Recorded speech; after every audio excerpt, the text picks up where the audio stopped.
So, మొత్తానికి 1 year back హ్మ్. మీరు స్టేజ్ మీద హ్మ్. మీ మదర్, మీ ఫాదర్ హ్మ్. అందరుండగా హ్మ్. ఒక డైలాగ్ జెప్పారు. హ్మ్. హ్మ్. డైలాగ్ మీన్స్ మీరు. రైట్. 2 ఒక 2 రోజొస్తది ఇయర్స్ అయిపోయిందండి. ఆ! అంటే మాకు 1 ఇయర్ ఇంకా అది ఆ! షేర్ అవుతూనే ఉంది. రైట్. రైట్. రైట్.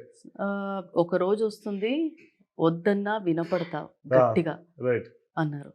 ఏదైనా లాక్కుంటా అన్నారు. సో, హ్మ్. అప్పుడు మీ సుమ గారి కళ్ళల్లో హ్మ్. కన్నీళ్ళు. So, right. ఎందుకంత కసి ఉండే అప్పుడు. రైట్. తర్వాత మీరన్నట్టు ఒక 2 ఇయర్స్ బ్యాక్ 'మౌగ్లీ.' అవును. అంటే అయిపోయిన తర్వాత సుమ గారు ఏమన్నారు? ఫస్ట్ ఈ క్వెషన్‌తో స్టార్ట్ చేద్దాం. అయిపోయిన తర్వాత అంటే ఆహ్, ఫంక్షన్ అయిపోయిన తర్వాత షీ జస్ట్ ఎమోషనల్ అయ్యారు హగ్డ్ మీ. బాగా.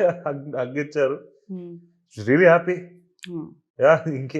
అంతే ఇంకేం అనలేదు. సో, వెనకాల ఉన్న వాళ్ళు కూడా చాలా ఆహ్, స్టన్ అయిపోయారు. ఆ! విశ్వక్ గారు గాని, నాని గారు కానీ, రైట్. రైట్. రైట్. ఎంత కసి అసలు. ఆ! ఆ! ఆ! ఉందండి. ఇంక కసంటే సీ పుట్టిన దగ్గర నుంచి నాకు ఒకటే ఆహ్, ఫోకస్, ఒకటే గోల్.